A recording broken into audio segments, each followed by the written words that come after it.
Okay, thanks for that. No, so good morning, everybody. I'm Anne-Marie Santamarina from LincolnIT, and it's my pleasure to welcome you to our first webinar in what we're calling the SIP and Secure series, highlighting National Cybersecurity Awareness Month. We're very excited this morning to have our partner Cybersafe with us to discuss many of the areas around threats and breaches and vulnerabilities. So I'm going to kick it off to Rosanna Filangeri, who's going to be our moderator this morning. She will introduce our panelists, and we will hope to leave some time for Q&A at the end. We'll ask that during this part of the presentation that you stay on mute, and we hope you really enjoy the presentation. Thank you for being here.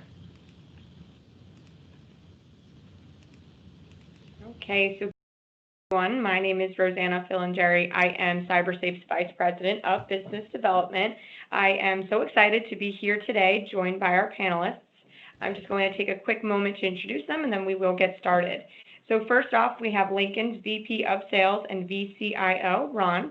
Ron brings over 30 years of experience and to the conversation. Ron has spent most recently, before his journey with Lincoln, 14 years with AIG, where he built out global IT teams. So it's certainly clear that Ron understands the importance of having a really strong infrastructure. Next up, we have Lincoln's VP of Services, Joe. Throughout Joe's career, he spent over 20 years within financial services sector, where he was the VP of Research for Morgan Stanley. I'm really excited to hear Joe's views, not only on security, but how it applies to his past experience and his experience today.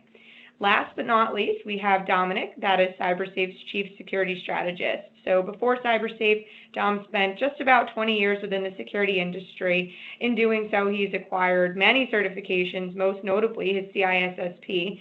So I'm really excited to hear not only how this incorporates into Dom's experience, but just an overview of what the threat landscape looks like. So that said, those are our panelists. I'm incredibly excited to have everyone on the line with us today. We will, as Anne-Marie mentioned, pause for Q&A towards the end. So please, if you have questions, either pop them into the chat or we'll save them to the end. So to get us going, I'm going to kick us off with a question for you, Joe. So Joe, I really want to start off by having an understanding. What do you feel the biggest threats organizations are faced with today? I'd have to say phishing. It's a very, very easy attack to stage from a threat actor point of view. It covers a wide swath of individuals, and you really only need one to accidentally click a particular link to cause potentially a lot of damage. That's, unfortunately, you see, they make these phishing mails very, very deceptive. They seem completely legit. They may come from a coworker. The attachments might not look like anything, particularly bad. And, user opens it, and next thing you know, a payload is brought down, and, that is, the entire company is at risk at that point. Great point, Joe. I think that, you're exactly right. I feel like the way that the threat landscape has gone, it's become so much more sophisticated, and taking into account not only today's remote work, but COVID, all of those things have increased the threat landscape, and they've increased the content for those phishing emails. So my next question is for you, Dom. Just going off of everything that Joe had just shared, what do you think that organizations can be doing to combat these threats, whether it's phishing or, a number of other cybersecurity either vulnerabilities or attack vectors? What can organizations do? Sure. And just to kind of add one component to what Joe was alluding to when it comes to phishing emails, the ultimate result and one of the number one attacks going on today is ransomware, and that's the result of phishing emails getting through. You only need one person to click for it to get through. So, I think one of the most important things is to bring in a security expert that can sit down, have a conversation with you, kind of understand what you currently have in place, and from there, work on putting together a strategy, a roadmap on how best to mitigate your risk. It's not, there's not one silver bullet out there. You have to be able to cover kind of the trifecta of the people, process, technology and combine all three. And that can be anything from, security awareness training, dealing with the human vulnerabilities, to putting policies and procedures in place, and to one of the most important measures is putting in a continuous security monitoring platform or service that provides that managed detection, response, and containment capabilities. It's, one of the most important things is really changing the mindset. So when you are speaking with that security expert or advisor, it's changing that mindset from a prevention-only approach to that continuous monitoring, detection, and response approach. And that's kind of where that's a good start, I would say. Great. So you said something that I definitely want to dig a little bit further into. I certainly understand the importance for detection, right? Timely detection for if somebody clicked on a phishing email, if there's a compromise. But let's dig a little bit further into what the user can do if they do get a phishing email. What do you guys recommend? What's the best practice for somebody within an organization? They receive a phishing email, perhaps they might have thought it was real, and then once they clicked on it, they found out that it was not. What should they do? Where can they start? I'll give this to start with you, Dom, and then Joe, I'd love your perspective as well. Sure. Well, one of the most important things, we've always heard about that that the employees are the weakest link in the chain. We need to remove that kind of negative tone and turn it around in a more positive perspective that, your employees are on the front line. They're an important piece or part of the team. And it's important that they understand and that they build trust within their organization, that if they do see something, say something, and take that same approach that we normally see out in the real world, in the physical environment. So it's important that trust is built. Timing is everything. It's all about timely detection and response, and it's not just with technology, but it's from the human side as well. So they have to understand that it's important that they bring it to somebody's attention because time is of the essence. So I would say that's one of the most important things. Great. Joe, do you mind sharing? Absolutely. So yeah, I mean, look, everything that Don said is 100% spot on, right? So, environments today need to be a culture of security. Everybody is responsible for doing the right thing. I mean, if you, so many times you have somebody think, oh my God, I can't believe I fell for that. I'm not going to tell anybody, I'm going to get in trouble, right? I'll tell you this much. People that you would never expect to fall for a phishing email probably have fallen for a phishing email one way or another, and one of the best ways to get around that is not only obviously see something, say something, but proactive training, right? There's, there could be different campaigns that you could do to at least advise your users to recognize the different telltale tells for a phishing email. Some of them are very good and they might not have any tells, but just being aware of it, recognizing that oops, I accidentally clicked that link. If you raise that to your CISO or your IT department or obviously your SOC in a timely manner, it mitigates the potential damage significantly. Now it might be one machine versus an entire corporation.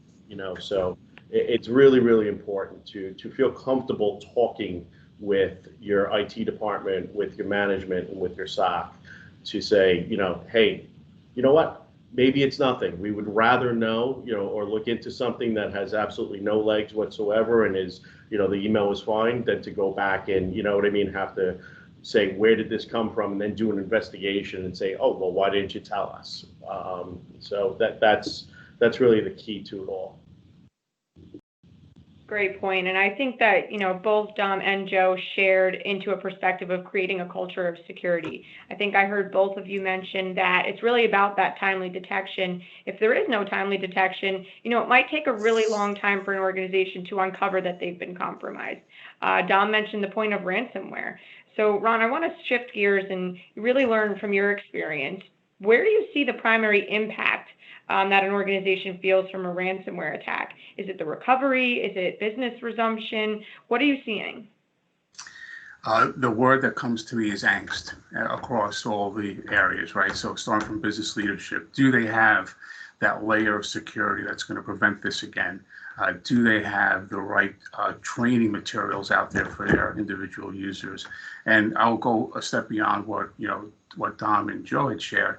This is really, not just a business issue. This is a personal life issue as well, on how you treat your security for your personal information. So it's a culture of security across everything, right? Not only inside your business atmosphere, but also personally. I think once somebody gets a ransomware attack, and hopefully no one ever does, it's gaining that confidence again that the IT department, all the training, all the education that hopefully you're doing has paid off, or is going to pay off in the future. And understanding the risk of where the lack of training, the lack of layered security, the lack of potentially a SOC being employed really is understood, right? And so if you understand that as a business leader, then you can make the informed decision around what do I need to do next to ensure that this doesn't happen again. Remember, this is all about, name recognition, confidence that your customers have the faith in you to do the right thing to protect their information. And if your customers don't have that faith, then obviously that's going to be a business impact. So to me, that's probably the biggest impact that I see. Sure, great point. Rosanna, I'd love to add something to that as well. So it's important to be prepared and not start making rash decisions at the time an event occurs. More often than not, we see when we come into an incident response engagement, everybody's focused on recovery. Let's skip the preparation, let's skip the identification, let's skip the containment, the eradication. They go right to recovery. And that's a big mistake, because these adversaries, these bad actors, are in the organization for a while, and they've figured out ways of reinfecting, getting back in, and so forth. So it's important that you follow those incident response steps, that you are prepared ahead of time. Yes, we do want to recover and resume business as quickly as possible, but you can't just jump to recovery without bringing visibility into the organization to understand where all the openings are and where they could be potentially hiding out. Great, Dom. I'm really glad that you mentioned that. And I actually do want to take a couple steps back. So you mentioned recovery. Can you walk us through, what an organization might experience before they get to the recovery, right? You mentioned that those attacks likely occurred in the past. Likely the adversaries had some time within their environment. Why don't you walk us through what an organization might experience from a whole ransom perspective, from a break in security all the way to identifying that they were compromised. Maybe their machines are encrypted, or maybe they've got a really large ransom payment on their hands. Can you share a little bit about that for the folks on the line that maybe are new to this? Sure.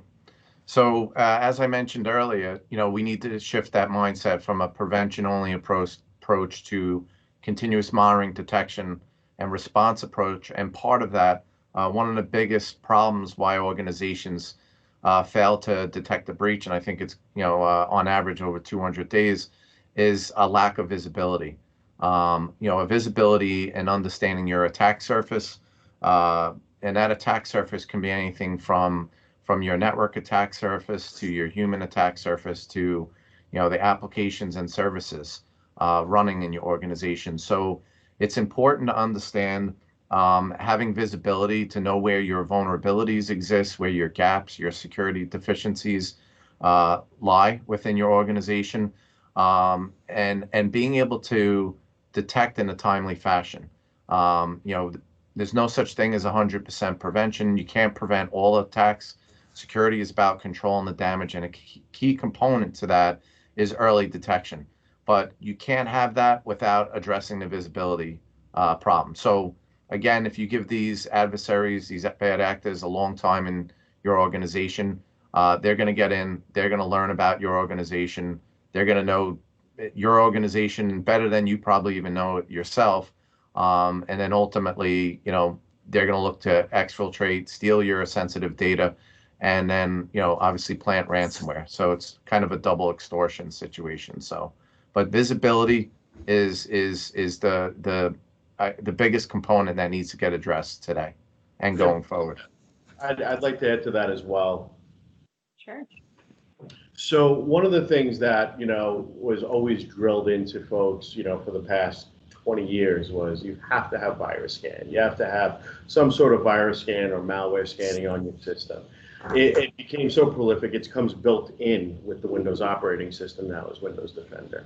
What virus scanning doesn't do, though, is for a lot of these applications, they're so new. All virus scan goes off of heuristics or hashes, which are a signature on a particular file. Some of these things are so new, or maybe they were custom made just for this one attack, that there's a good chance that a virus scanning service or software isn't going to pick those things up. Will pick it up, though, is any type of monitoring on the network traffic, right? So, the additional layers that a SOC could provide will notice, hey, this particular device all of a sudden is contacting this, country that we do no business with. That might be a red flag to dig in and actually do a deeper. These applications, look, when you as a developer, when you compile an application, there's no way for a system to automatically know a good one from a bad one. So it's until somebody flags it as bad, that's when, these virus scanning softwares will pick that up.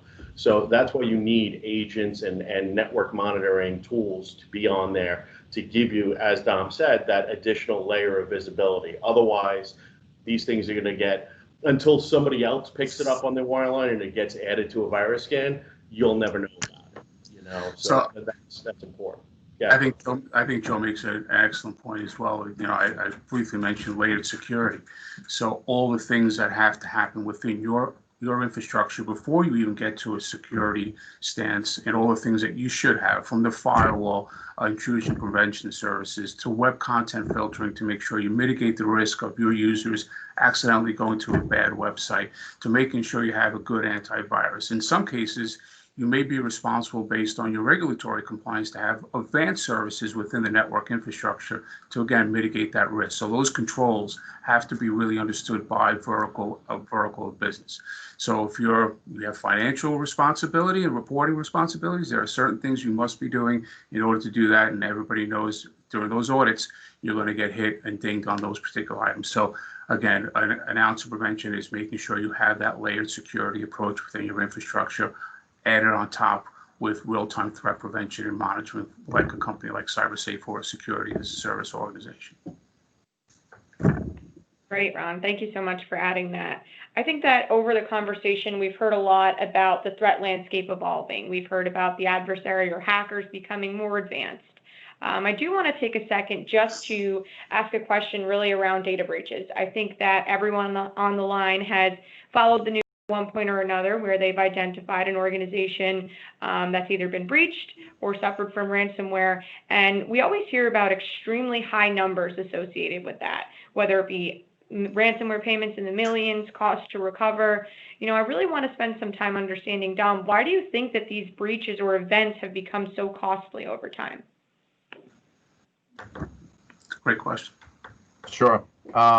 Again, it comes down to rapid detection and response. The reason why these data breaches are so costly is that they've been in the organization for a significant amount of time.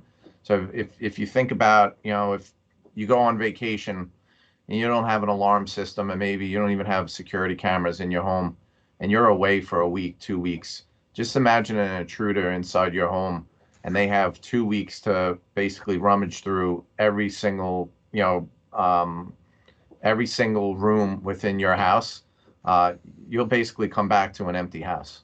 It'll be turned upside down. And it's the same thing, in the technology world, is failing to detect in a timely fashion is what costs organizations, their revenue, reputation, having to deal with fines.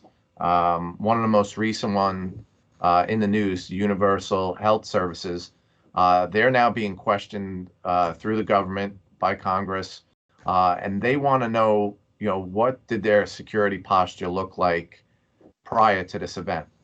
And because of the amount of damage that occurred, and the group that was in there, which we're pretty familiar with, they could have been detected at an early stage. And it all comes back to the ability problem and being able to detect in a timely fashion.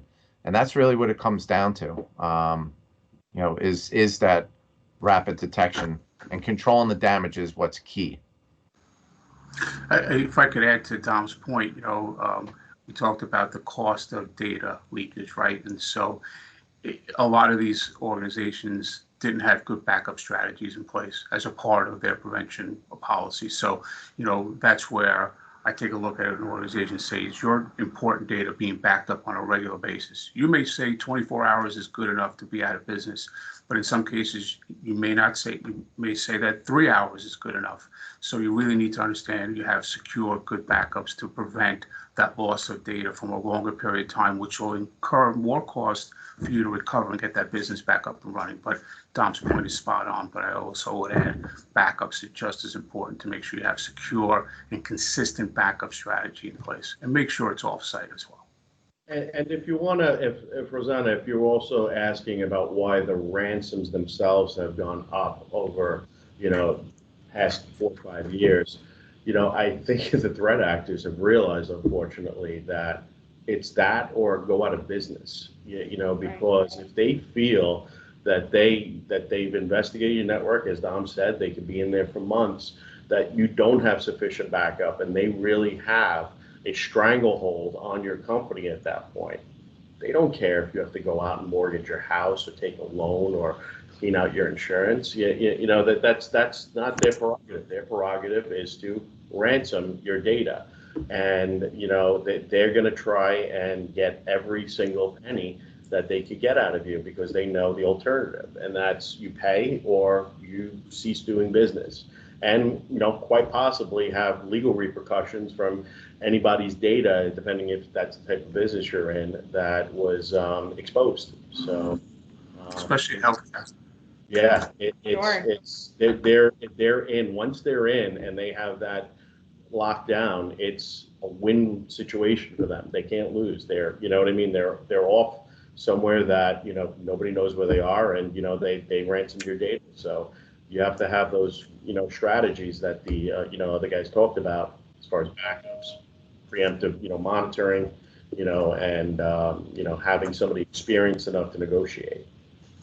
Right. So let's actually break that thought down a little bit further. So, we're talking about ransomware, we're talking about financially driven, hackers, but we're also talking about backups, right? So that tells us that data is important. Break that down for me, guys. What's the goal of a hacker? Is it to make money? Is it to steal data? Is it to put a business out of business? Or is it just complete chaos? What do you guys think? I'll give each of you a moment to answer that. I feel like it's an important question. Joe, you want to start? Yes, that's the answer right there. It's every single threat group has probably a different motivation. The majority, when you see ransomware, is going to be, financially motivated, right? But there's been instances that I've seen where there was no key to unlock data. They ransomed for damage. That was it. Because they were either paid to, or they had a particular grudge against a company, and said, what, we just want to put them out of business. So, it could be financial, could be, just complete, chaos. And, stealing data really goes back to financial again, because the ultimate thing is to sell that data on the dark web. Great point. Go ahead, Dom.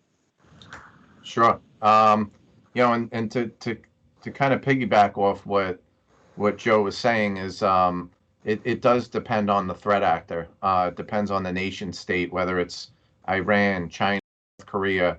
There is monetary gain for the most part.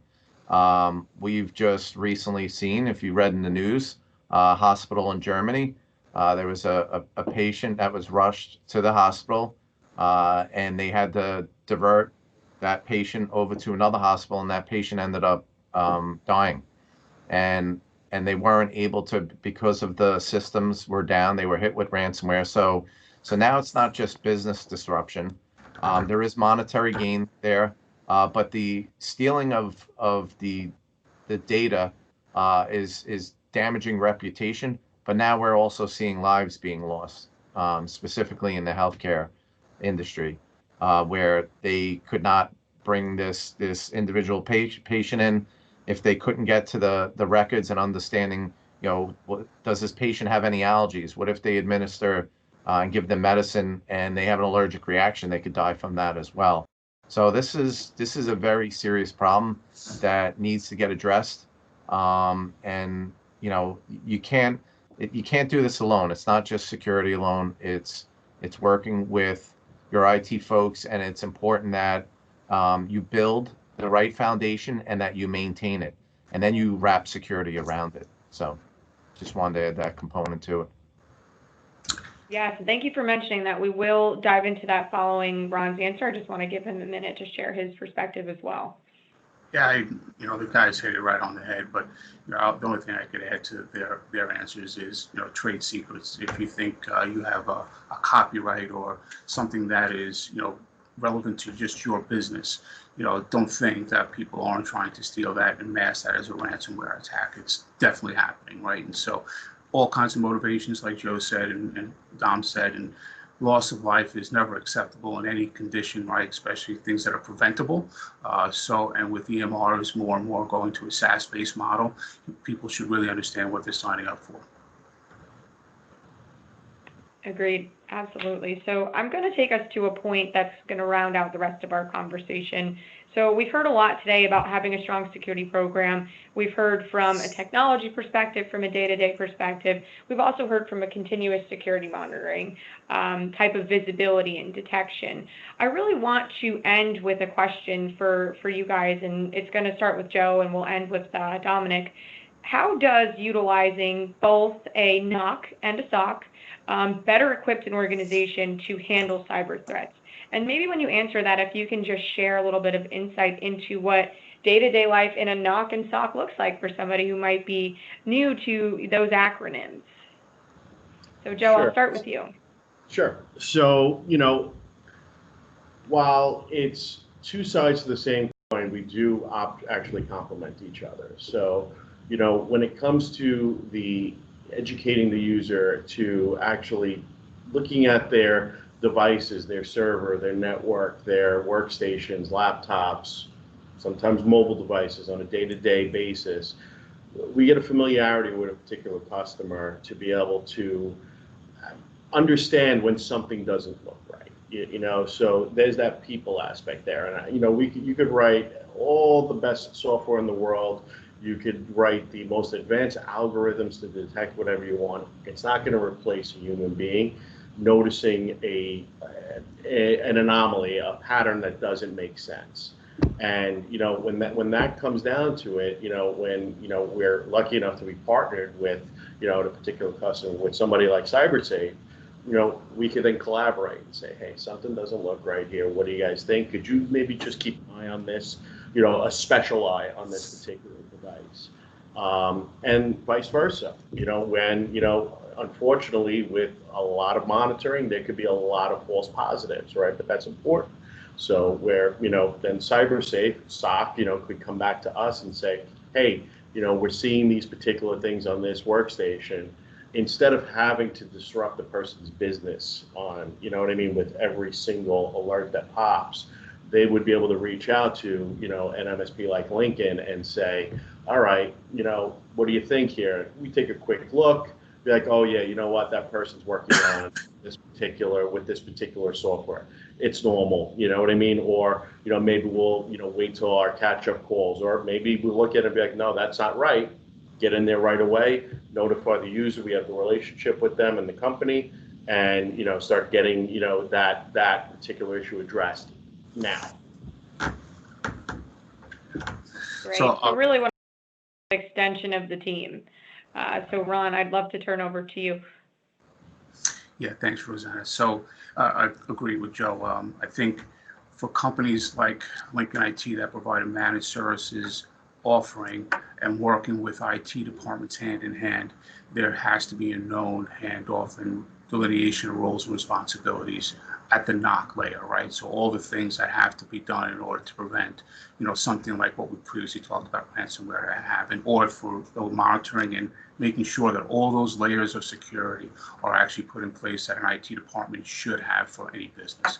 So, we also feel that we should not be running our own software security as a service organization. That's why we partner with, Cybersafe and others, because who's monitoring the IT department? You want independent, auditable traction around that. I'm sure Don will go into that a little bit. But, at the end of the day, it's all about the relationship and the partnership and making sure that there is 100% oversight of your security posture. And as they always say, we're smarter together than we are individually, right? So there's going to be some really great brains in the room talking about the risk of your security services if you have multiple people in that room that actually target this every day. And that's why we partner with Cybersafe. Absolutely. So that validation and verification piece. Dom, do you want to give your response as well? Sure. So, I mentioned it earlier about, when you build a home, right, you have to pour the foundation before you can put up the walls, the roof, the locks on the doors, and add in the alarm system and the security cameras. So you have to have a strong foundation. IT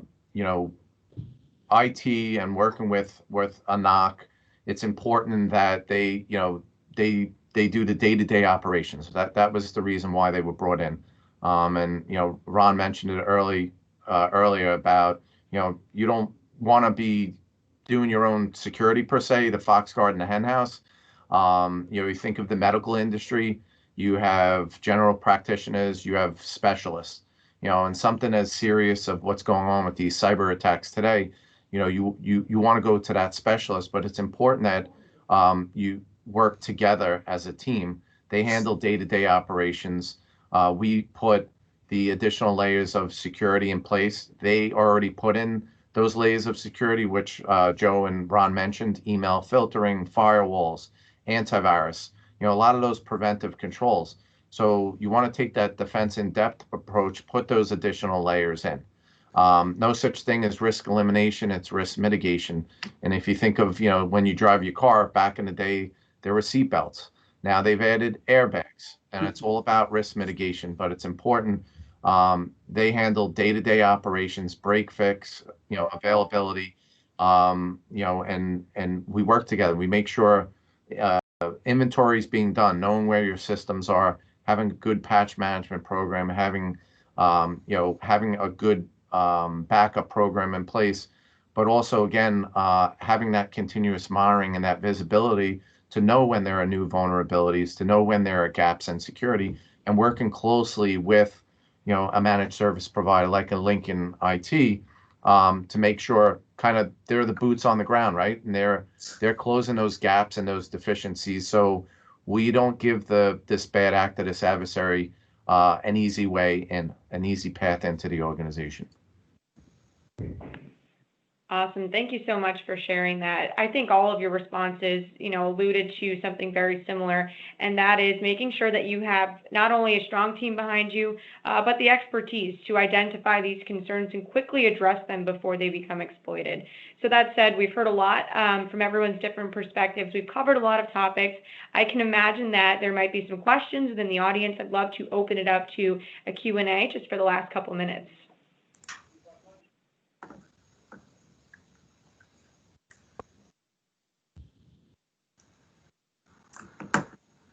Hey, Feel free to also.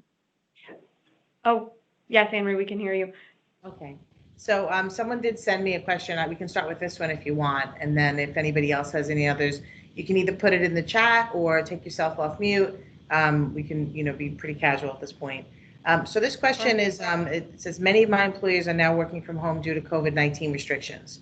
What are some of the things that I can do to protect my organization from inadvertent loopholes that might be present due to the increase in remote workers? So I know you touched briefly kind of on COVID, but maybe if you want to just expand a little bit about some of the measures we've seen as, this kind of new work, structure is existing.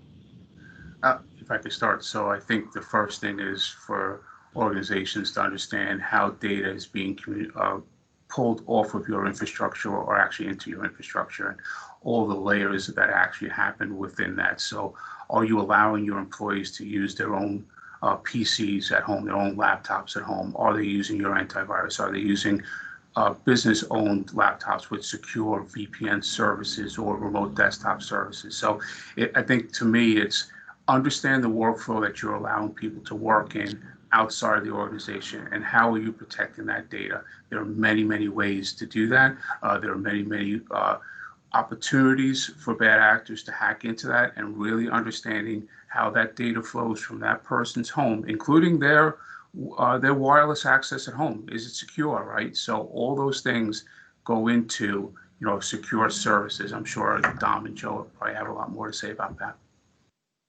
Exactly. That's the thing. I mean, look, best case scenario, if you have the budget for it, a completely managed corporate desktop or laptop that you would provide to your employees, right? Obviously, that's not always financially feasible. Second best would be, look, if your workers are working from home, is a VDI solution, which is a remote desktop where they're going to be connecting into, a remote farm of equipment that's very tightly controlled and managed. There's actually very, very little communication between the remote desktop software and the actual person's personal computer. If that's not possible, as Ron alluded to, is strict VPN policies. The VPN software today is pretty advanced. You could have it checked to make sure that your virus definitions are up to date. You have your heuristic scanning up to date. You have all these different aspects or company policies set around the security of that personal device need to be enacted before the VPN can even be connected. And LincolnIT and Cybersafe, look, this is what we do. We've spun up. I lost count of how many folks, for remote access when COVID first hit, and that was the key thing: is how do we do it, but how do we do it right and secure? And right for that business, right? Because not one shoe fits all. Sure. Yeah, and one thing to Absolutely. add to that, so ideally, you'd want to work off a company-owned system, but we know that folks are working off their home PC.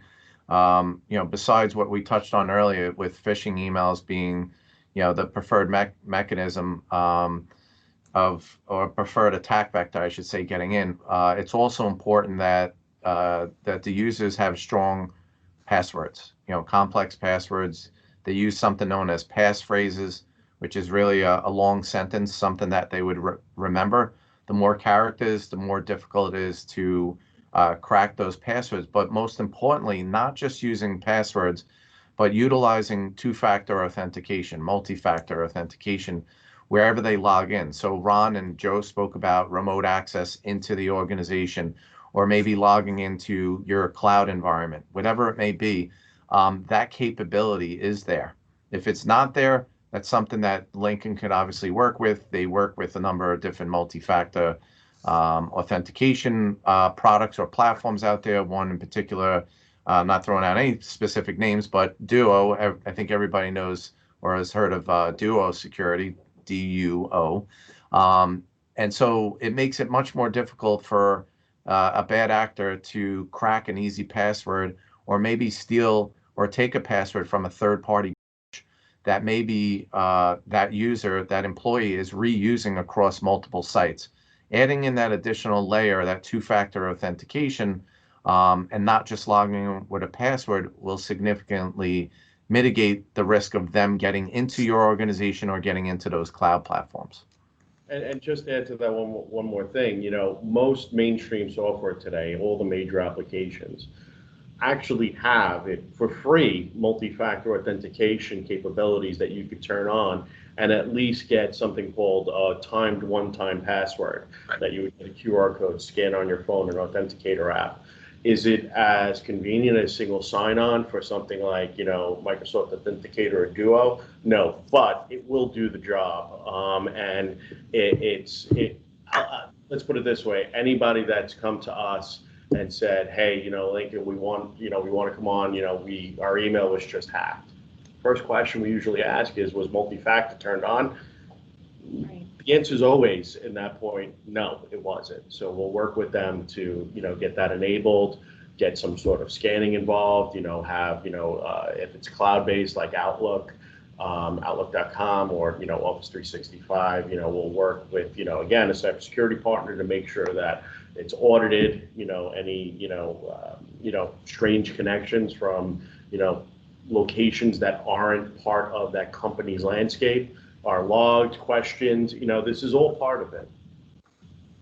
And if I could add, maybe a little bit off the topic, but everybody trusts Microsoft in the Office 365 environment. I don't trust it, right? So make sure you have a good backup strategy for your Office 365 products as well. Great point. So I do have another question coming in. I'm going to go ahead and paraphrase this one, but I feel like we've talked about a lot of different ways that an organization can better their security, have a stronger infrastructure. This is the paraphrase part. Where can someone get started, right? Sounds like there's a lot of things from a best practice perspective. Where do you recommend an organization who's maybe just getting started on the journey? Where should they begin? So I would say it's an assessment, right? And get an independent assessment. If your internal IT department, if you think they're doing a good job, I guarantee that somebody coming in and doing an assessment will find a vulnerability of some sort. And there may be a perfectly logical explanation, but at least you understand the risk because it may not be articulated to you internally. So start off with an independent assessment of your infrastructure and your security stance, and then make the informed decisions of where you want to spend money to tighten up security. Sure. Dom or Joe, would you like to add to that? Sure. Ron hit the nail right on the head. You can't manage risk unless you assess it.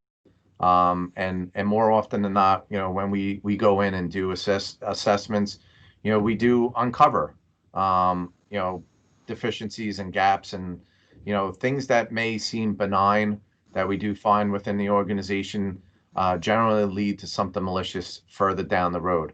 So it's important to really understand, what assets are running in the environment, what applications are running, being able to standardize, across the board and not have a mishmash of different, remote access tools or online storage programs. Those are just, avenues of where these bad actors could deliver malicious emails, or you could have, someone, even a rogue insider could be, pushing company data out to an online storage program that they're the only ones using. Everyone's, in the organization's using, Microsoft OneDrive, and all of a sudden, you see a lot of connections going out to Dropbox. So it's important to really understand, and assessing the risk would be a good first step. Yeah, and that's again, where collaboration is key between a NOC and a SOC, just kind of going back and going forward at the same time. So, what a lot of people don't realize is how many devices on the network actually are vulnerable, right? I mean, phone systems. Nobody looks at a phone and thinks it's a computer. Fire alarms. Right? Your fire alarm system, your alarm system, of all things, your alarm system could be vulnerable. Right. The thermostats, everybody hears the buzzword Internet of Things, but I don't think it really resonates to the fact of what the Internet of Things is.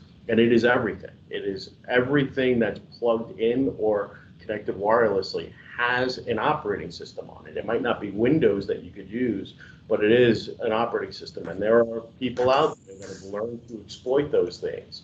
So, sometimes, the vendor of that particular equipment is, pretty good, and they provide the updates to secure that stuff. Sometimes it can't be updated.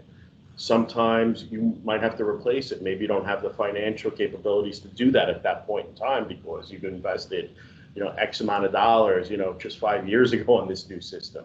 Well, in that case, then, a company like Cybersafe would come and do a pen test, do a security scan, see where those vulnerabilities lie, and then Lincoln would be able to come in and redesign your network to what they call, wall off those, vulnerable devices, right? So now they'll be in a place where, can they still be attacked? Sure.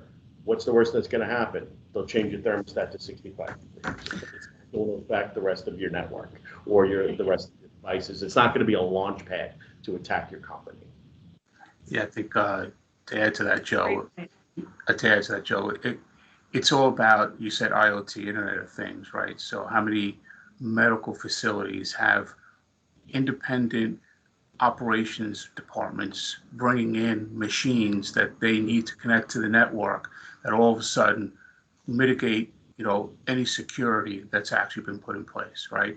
A medical dispenser, a drug dispenser has to communicate back to a third-party software as a service application. If that's not done correctly, that mitigates the risk, the security stance that you've put in. So there's so many little things that people don't think about that actually will provide opportunities for bad actors to come into your network. And in all honesty, Ron, they shouldn't be thinking about it. That's not their job to think about it. Yeah, I think the problem in some cases, what we've seen is, the IT department may not know, right? Yeah. Here's somebody that plugs something in, and all of a sudden you have a problem, and then all of a sudden you find out, oh, by the way. So that's another area of governance within an organization, understanding and making sure that people understand what the risks are when they just go a little rogue or just put in things that they shouldn't actually be putting into the infrastructure. Yeah, and I like to go back to the thing where, and again, whether I was IT department in a financial institution or an MSP here, the IT department for hundreds of companies. Look, you do what you do. Make money, do the business that you know. Let Cybersafe Lincoln do the business that we know, and that's obviously keeping your systems online, keeping them up to date, keeping them secure. Sure. That's a great point, Joe. And I think we should echo that really cross-industry, right? Whether you're in healthcare, finance, education, you're a nonprofit, really whatever it is, keeping an eye on making sure that you're doing the right things from your perspective and allowing experts to really make sure that they're doing the right thing from their perspective. So that said, are there any other questions within the audience?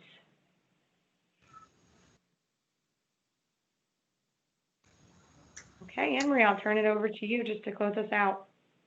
Thank you guys so much. You're welcome. Thanks, Rosanna. Thank you. I just want to thank everybody again for joining us. Looks like Larry, you're welcome. Thank you. We hope you enjoyed. As I said, this is the first of our series of 6, SIP and Secure. If you want to come back on Thursday, I think some of you are registered. We'll be meeting with Microsoft on Thursday and talking about security around Teams and building on some of the concept this team so brilliantly laid out today. So Cybersafe, thank you. We really enjoyed having you here. If you haven't been to our website recently, we have updated it, and there's a really good blog post about Knock vs. SOC. Goes into a little bit more detail of what the team covered here today. And we've also got Cybersafe at the podium, so you can learn a little bit more about them on our partner portal page.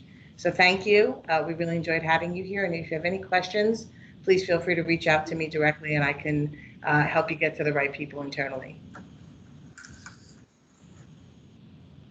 Thank you. Thanks, everybody. Have a wonderful day. Thank you. Thanks. Bye-bye.